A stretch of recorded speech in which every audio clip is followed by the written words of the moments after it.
Bab 1240. Aku tidak pernah takut. Dibayar dengan nyawa.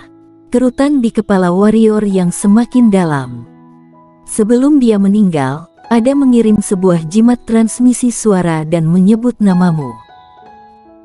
Jimat transmisi suara ini seharusnya memberitahu keluarga Yun yang ada di wilayah rahasia. Ini berarti, orang keluarga Yun tahu dia sudah mati, dan mati di tanganmu. Tidak, seharusnya kematian mereka berhubungan denganmu. Karena keluarga Yun tidak mungkin mengira kamu bisa membunuh pendekar ketiadaan, ujar Halfa Yun. Warrior yang diam sejenak dan berkata, ayo bertarung saja. Keluarga Yun sangat kuat, ujar Halfa Yun dengan nada serius. Lalu kenapa? Warrior yang berkata, apakah aku harus berdamai dengan mereka? Meskipun aku pergi, apakah mereka mau berdamai? Tidak akan. Berdamai, hanyalah mempermalukan diri sendiri. Jadi, mereka mau bertarung, silakan saja.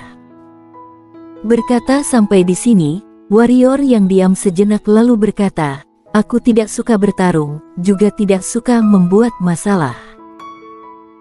Tapi kamu seharusnya mengerti juga, di dunia ini, kadang bukan kamu ingin hidup tenang, masalah pun tidak datang mencarimu.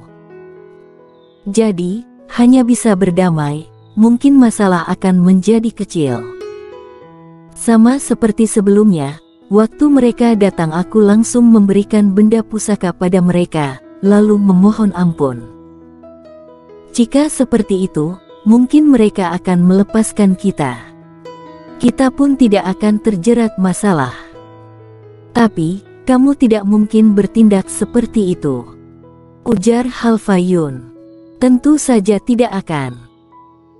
Warrior yang berkata, seumur hidupku ini, aku pernah berlagak, pernah gila, pernah membuat masalah, pernah berjaya, pernah merosot, juga pernah gagal. Tapi, aku tidak pernah takut. Aku tidak suka membuat masalah, bukan aku takut masalah. Jadi merendahkan diri membuat orang lain senang, seumur hidup ini tidak akan pernah aku lakukan. Halfa Yun melihat warrior yang lalu berkata, kamu sangat jantan. Warrior yang terdiam.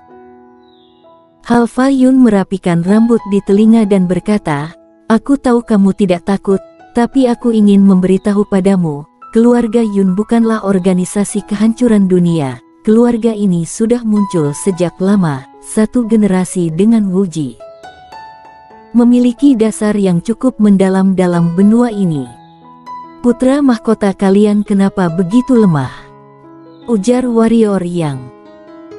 Halfa Yun berjalan ke depan warrior yang, menatap warrior yang dan berkata, bukan dia lemah, melainkan kamu terlalu kuat, mengerti? Warrior yang terdiam dan berkata, salahku loh. Halfa Yun pun tertawa. Dia menggeleng kepala berkata dengan serius, kamu harus mengerti, lawanmu sekarang bukan lagi orang satu generasi. Setidaknya generasi muda di benua penjara sudah bukan lawanmu lagi, tidak ada yang bisa melawanmu. Lawanmu adalah pendekar ketiadaan seperti senior tua tadi, mengerti? Ini tidak adil, ujar warrior yang. Siapa latar belakangmu tidak baik? Halfa Yun tersenyum dan berkata, jika kamu lahir di keluarga yang baik, kamu baru akan mendapatkan keadilan. Karena senior tua pendekar ketiadaan barulah bisa membantumu. Sayangnya, kamu tidak ada, jadi hanya bisa mengandalkan diri sendiri. Warrior yang tersenyum dan berkata, lanjutkan cerita keluarga Yun. Halfa Yun mengangguk kepala dan berkata, kekuatan mereka bisa dikatakan sangat misterius, setidaknya yang diketahui ada 4 pendekar ketiadaan, tapi juga ada yang tidak diketahui. Karena setiap keluarga tidak mungkin menunjukkan semua kehebatan. Hah? Mukamu kenapa menjadi begitu jelek? Warrior yang berdeham dan berkata, 4 pendekar ketiadaan. Aku baru bunuh 1, berarti masih ada 3 pendekar ketiadaan. Halfa Yun mengangguk kepala. Warrior yang pun kaget, lalu berkata, Kamu lanjutkan lagi. Aku mengira kamu tidak takut pada apapun. Halfa Yun pun tersenyum dan lanjut berkata, selain memiliki kekuatan yang misterius, lalu ada satu hal lagi, mereka memiliki reputasi tinggi. Posisi mereka di wilayah rahasia sangat tinggi, bisa dikatakan pimpinan dari semua keluarga. Jadi, mereka kemungkinan akan mengumpulkan semua keluarga dan pihak kuat wilayah rahasia untuk melawan Liga Pedang. Berkata sampai sini, muka Halfa Yun menjadi murung. Muka warrior yang juga menjadi murung, meskipun Halfa Yun hanya mengatakan kemungkinan, tapi dia tahu, kemungkinan ini sangat besar. Liga Pedang berkembang terlalu cepat, sudah menjadi musuh bagi pihak kuat di wilayah rahasia. Sekarang ada orang yang mengumpulkan, pasti akan banyak yang bergabung. Jika sampai pihak kuat dan sekte ini bekerja sama, Liga Pedang dalam masalah. Saat ini, Halfa Yun berkata dengan nada kecil, tapi kamu juga jangan terlalu khawatir. Pasti ada cara penyelesaian. Yang harus kita lakukan adalah, sebelum mereka menyerang, berusaha membuat Liga Pedang menjadi kuat. Menurutmu mereka kemungkinan besar kapan baru akan menyerang? Tanya warrior yang paling lama 1 bulan, paling cepat belasan hari. Tergantung taktik ketua keluarga Yun. Meskipun mereka adalah keluarga besar nomor 1 di wilayah rahasia, tapi tidak melambangkan semua pihak dan sekte akan mengikuti perintah mereka. Ingin mengajak pihak dan sekte ini tidaklah mudah. Karena sekarang semuanya sudah menganggap Liga Pedang sebagai musuh. Tentu saja ini kondisi yang paling parah, ujar Halfa Yun. Warrior yang mengangguk kepala dan berkata, mengerti. Masalah ini kita jangan bahas dulu.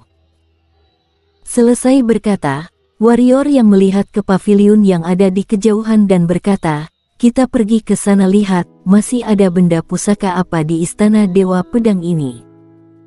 Halfa Yun mengangguk kepala. Mereka berdua pun pergi ke sebuah pavilion yang paling dekat dengan mereka. Di pavilion terukir nama Pavilion Keterampilan Pedang. Warrior yang pun bahagia membaca nama ini. Mereka berdua masuk ke dalam, baru masuk langsung ada energi pedang yang menembak ke arah warrior yang, tapi masih belum sampai di depannya, energi pedang ini sudah lenyap. Warrior yang melihat sekeliling, di dinding pavilion ini masih ada sebuah formasi pedang cacat. Saat ini formasi pedang cacat memancarkan cahaya pedang, warrior yang menggerakkan jari, energi pedang pun menembak ke atas formasi pedang. Bom! Formasi pedang cacat ini langsung retak. Setelah formasi pedang cacat ini hancur, warrior yang menoleh ke arah kejauhan. Di arah kejauhan ada 100 lebih pilar cahaya pedang. Warrior yang melihat sekilas, ada 30-an keterampilan pedang tingkat kaisar, sisanya rata-rata adalah keterampilan pedang tingkat calon kaisar. Warrior yang berdeham, melihat Halfa Yun dan berkata, ini tidak normal. Tingkat kaisar sejak kapan begitu mudah didapatkan? Ini sangat wajar. Halfa Yun berkata, kamu harus tahu, istana Dewa Pedang waktu itu adalah pihak emas gelap.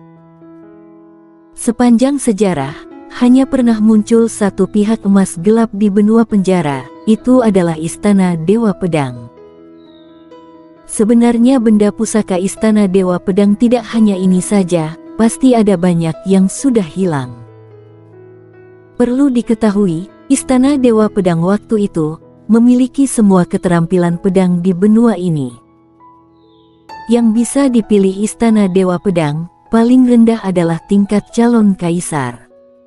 Mengerti? Warrior yang mengangguk kepala dan berkata, bukan mereka terlalu kaya, tapi kita yang terlalu miskin.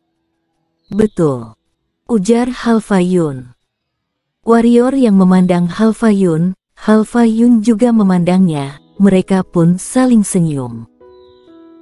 Warrior yang berjalan ke depan pilar cahaya pedang, melihat sekilas, ada berbagai macam keterampilan pedang.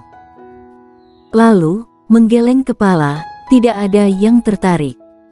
Dia sudah tidak tertarik dengan tingkat kaisar. Sekarang yang dia gunakan adalah alam kehampaan. Tapi dia tidak tertarik, tapi ini semua benda bagus bagi Liga Pedang. Warrior yang mengayunkan tangan kanan tanpa ragu-ragu, menyimpan semua keterampilan pedang. Lalu memandang Halfa Yun dan berkata, "Ayo, pergi ke tempat selanjutnya." Halfa Yun mengangguk kepala. Saat ini, warrior yang mendadak berkata, "Semua keterampilan ini kamu juga tidak menggunakannya, jadi jika aku memerlukan, baru berikan padaku, oke?" Ujar Halfa Yun. Tentu saja.